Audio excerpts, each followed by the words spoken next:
مطبخنا في مطبخ انور، ومطبخ انور في مطبخنا. احنا النهارده بنعمل لكم حلقه من مطبخ انور.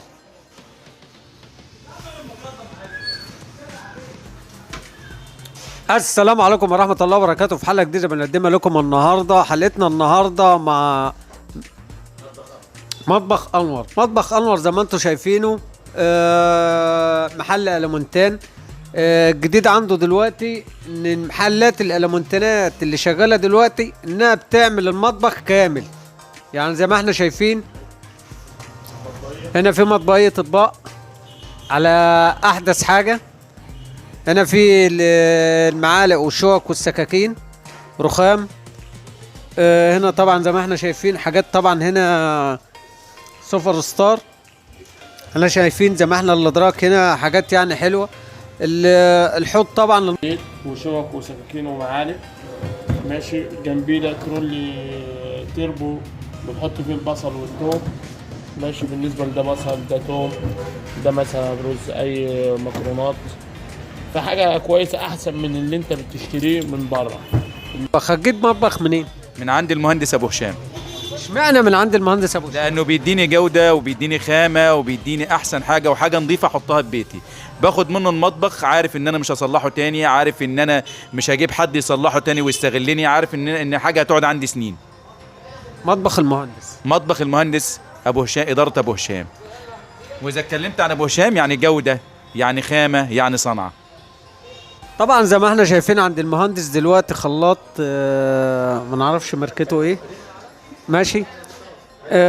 زي ما احنا شايفين طبعا الشكل المقدم قدامنا جميع انواع الحاجات دي. تلاجة بيبس زي ما احنا شايفين. ورجعنا لكم مع المهندس في مطبخ المهندس. تعرف تقول بقى مطبخ انور في مطبخنا ومطبخنا في مطبخ انور. احنا كده بنهزر. اشرح للناس. بسم الله الرحمن الرحيم. ده مطبخ انا عامله عندي هنا عرض لجميع العرايس بمواصفات خاصه. طبعا عباره عن كل حاجه موجوده في قلب المطبخ ماشي. بناء عن طلبات الزبون فاحنا بنعمل ايه حاجه عاليه. دي اول حاجه مطبخيه هيدروليك ماشي، حاجه على اعلى مستوى. دي مطبخيه هيدروليك على اعلى مستوى ماشي. ده اول حاجه في المطبخ ماشي. دي بتنزل على الحوض وبتغسل مثلا وبتردها مكانها تاني. تاني حاجه ده ترولي زيت وشوك وسكاكين ومعالق. تالت حاجه والاول مره في مركز سنورس شنطه معالق ماشي، بنعملها مع المطبخيه. دي شنطه معالق من تفصيلها. تالت حاجه وهو الحوض ماشي. الحوض معاه عاملينه كده على النظام الامريكي. حوض بيبقى عليه مثلا خلاط، عليه حامل كاسات ماشي، حامل مجات، ارفف للتحف والزينه، عمود ستانلس ماشي. بالنسبه لهنا دي ظرف للخزين، ظرف على مفصلات باكم ماشي. برضو كذلك الامر هنا ظرف خزين ماشي. هنيجي هنا ده شفاط ايطالي. وهنا دي مطبخية ستانلس عادية عاملينها برضو في مطبخنا عشان نحب نوصل كل حاجة للزبون، كل حاجة حسب طلب الزبون ماشي. معاك دي ركنة برضو خزين. وعندك هنا برضو ده دولاب ستانلس. ده بتقدر تستخدمه في جميع المعلبات، حاجات ساقعة مثلا، اي حاجة انت تحطها فيه، حاجة على اعلى مستوى يعني ماشي. دي بالنسبة للظرف برضو خزين. وعلى فكرة في معلومة حابب اقولها. حط الازازة الكنزاية في التلاجة وسيبها ثانيتين، طلعها من التلاجة تلاقيها بقت تلج صافي. دي انت كده عايز تهزر. فاحنا معانا كده ان شاء الله يعني مجموعة استلسات برضو، حامل صواني، حامل مجات ماشي.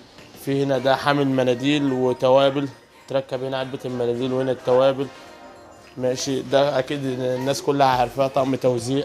ده ميكروويف ماشي. ده بالنسبة لدي سلة دوارة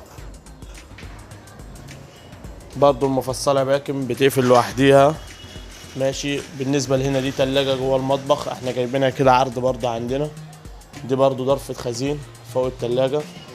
ده دولاب معشات ماشي، بتحط فيه الحامل المعشات احنا هنركبه، وهنا فوق بتحط الكلور واي مسحوق.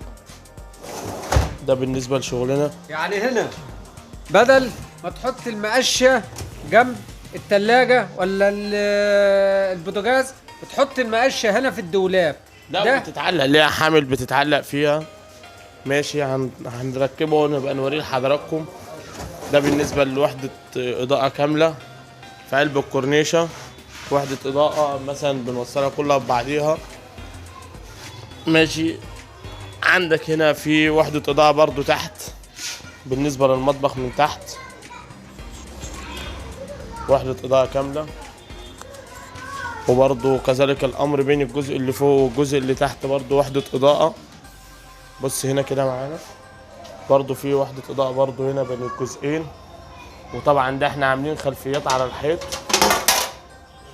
عاملين خلفية على الحيط بدل ما مثلا بنبين الحيط. ده شغلنا بقى حاجة مثلا ماسورة ستانلس زي كده بنعلق فيها الايه جميع الحاجات الاستانلسات. ده حاجة بسيطة بس من شغلنا كده. وبالنسبة ده شفاط احنا قلنا عليه شفاط تركي، وفي موجود منه ايطالي ماشي، موجود منه برضو. وبالنسبة للبوتاجاز برضو ايطالي. فاحنا هنا بفضل الله يعني اي حاجة في شغلنا احنا نضمنها للزبون، وبنوفر للزبون خامة جيدة وسعر كويس يناسبه. بس فاللي حابب يعني يعمل مطبخ، اللي حابب يعمل مطبخ حاجة كويسة فينورنا في اي وقت، واحنا تحت امر الزبون. طبعا زي ما انتوا شفت عرض كامل من باشمهندس احمد في محل طبعا الباشمهندس. محل الباشمهندس ده في شارع الراضي بجوار قهوة العناني. لو حابب يستفسر منه عن اي حاجة، او حد حابب انه يعمل عنده حاجة، زي ما انتوا شايفين الشكل. الصناعة دي كلها صناعة الباشمهندس احمد. التقديمات وكل الرص وكل الحاجات دي ده هو اللي جايبها وهو اللي مجهزها، بحيث ان الزبون ساعة يخش يتفرج على الحاجة يلاقي الحاجة قدامه كاملة مش ناقصة حاجة. طبعا الباشمهندس احمد حتى الخلاط كمان لما جايبه هنا، دي طبعا حامل للازايز، حامل للكوبايات، حامل للمجات. هنا زي ما انت شايف برضه بتحط فيها فاكهة برضه، بتغسل الفاكهة بتحطها، بتغسل الفاكهة مثلا في قلب الحوض وبترصها هنا، بتصفي وحضرتك بتاخدها من بعد ما بتصفي تحطها في طبق وتقدمها مثلا اولادك لاي حد عندك يعني ده يمشي حامل فاكهة، تمشي كل حاجة. هنا في مطبخك كامل من كل شيء. لو حبيت تنقي المطبخ بتاعك او تشتري المطبخ بتاعك، تعال عند الباشمهندس احمد اتفرجي. زي ما احنا شايفين ده ستايل جديد اول مرة نشوفه. دي مطبخية نزلها لنا تحت يا باشمهندس. مطبخية هيدروليك زي ما انت شايفة. طبعا ما بتتعبيش في حاجة، يا دوبك ان انت بتشدي دي بتنزل وبترفعيها ترجع لوحديها، حتى لو سبتيها برضك بترجع، ما تخافيش على الحاجة اللي انت حطاها فيها. انا طبعا كل حاجة باسعار حلوة، ما بيعليش على الزبون. فاحنا طبعا لما لقيناه يعني الله اكبر عليه، شاطر في مهنته وشاطر في صناعته وشاطر في حاجاته، حبينا نيجي نعمل عنده الحلقة دي النهارده ونوريكم شغل باشمهندس احمد. باشمهندس احمد طبعا دي مهنته ابا عن جد. زي ما احنا شايفين طبعا، او انتوا شفتوا شكل المطبخ طبعا. هنا زي ما انتوا شايفين دي طبعا بتبقى للحيط، بتبقى امن واحسن من كده. انما دلوقتي لو هتشوفوها دلوقتي هتلاقيها في الخلا، هتلاقوها في الخلا وكل حاجة متعلقة. يعني شايفين الكاسات متعلقة فوق ازاي؟ لا اعدل التليفون، ايوه كده. شايفين كل حاجة هنا مظبوطة ازاي؟ يعني المطبخ بيتكلم عن نفسه، كل حاجة اللي انتوا شايفينها هنا بتتكلم عن نفسها. هنا طبعا احنا من الباشمهندس احمد طبعا عاملين لكم اللقاء ده حصري من عنده.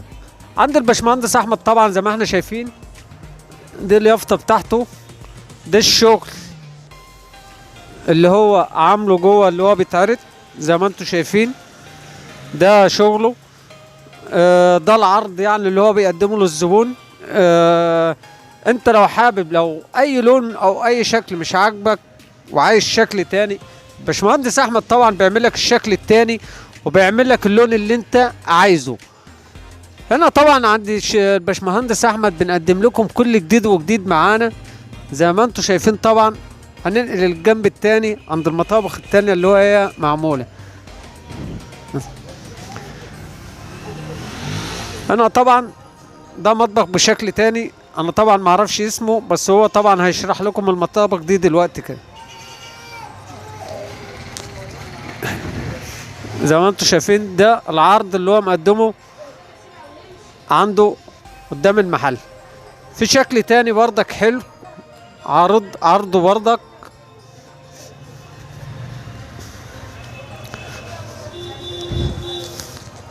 اللي هو شكل المطبخ ده.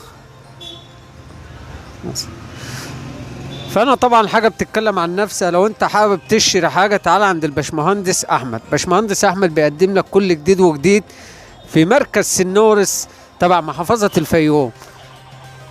ويا رب يا رب شغل الباشمهندس احمد يعجب حضراتكم وتاجوا تنفعوه وتشتري من عنده. بيقدم لكم احدث انواع، احدث موديلات، احدث حاجه نازله في السوق. مطبخ فايبر نبيتي في اسود 2 متر ماشي. اللي جنبه مطبخ كلادنج متر وعشرين، لونه اسود في كافيه.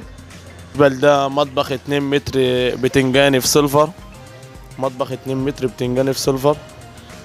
ده مطبخ متر وتلاتين كلادنج برضو كافيه في اسود، بس ده كافيه مخطط ماشي. واللي جنبيه كلادنج احمر في بيج ماشي في البيد ولاب. بالنسبة لده مطبخ 2 متر اسود في سيلفر برضو كلادنج. ده بالنسبة لده مطبخ 3 متر برضو اسود في كافيه سادة. مطبخ نبيتي في بيج 2 متر ونص برضو 2 متر ونص اللي هو النبيتي ده في بيج. طبعا دلوقتي خلصت حلقتنا معاكم، يا رب تعجبكم. بس ما تنساش في البدايه لو انت لسه داخل على القناه لازم تعمل اشتراك ولايك وتفعل الجرس عشان يصلك كل جديد وجديد معانا في مطبخ الباشمهندس احمد، اللي هو طبعا بيقول لك مطبخنا في مطبخ انور ومطبخ انور في مطبخنا. وخلصت حلقتنا والسلام عليكم ورحمه الله وبركاته. تكون حلقه حلوه تعجبكم.